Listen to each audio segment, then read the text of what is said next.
Welcome back to Good Morning Black Hills. Today we are talking about a topic that can be touchy for some people, pardon me, and that is hair loss. That's because this can affect people of all various ages, shapes, and sizes.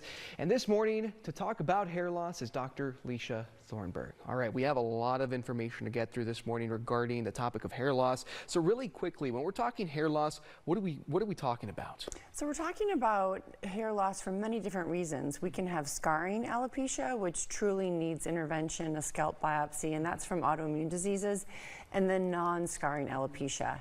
And there's various types of that. There's the autoimmune types, there's the stressor types, and the infection types. Right.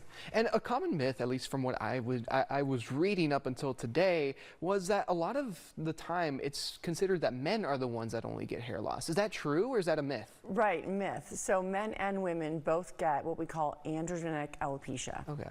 And I mean, so why do we usually see more of like men being targeted for this? Is it usually more common on them, or is it, I mean? Well, actually in my practice I see both.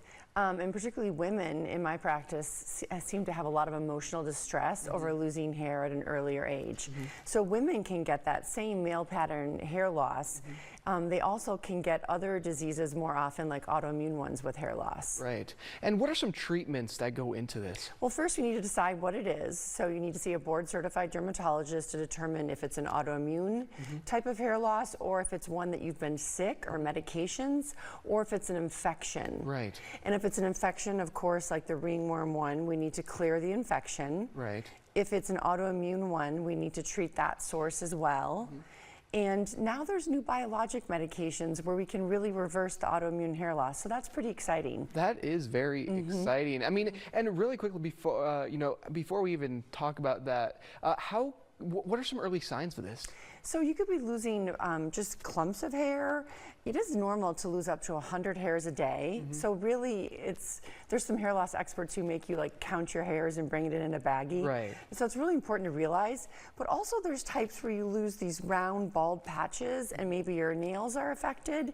And some can go along with certain skin diseases or thyroid disorders. And is there ever a time where it's too early to go in and get it checked, or is it any time? I don't think so, right? I mean, scarring alopecia, the sooner you catch it, the more important that you can stop it early before you have recession of your hairline. That means it moves backwards. Right.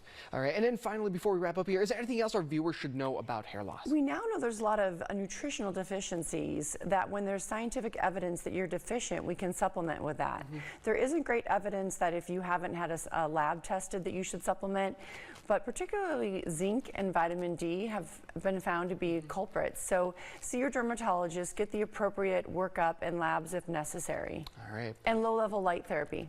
Perfect. There we go. All right. Well, thank you, doctor, for joining us here on Good Morning Black Hills. It's been a pleasure to talk to you this morning. Nice talking to you.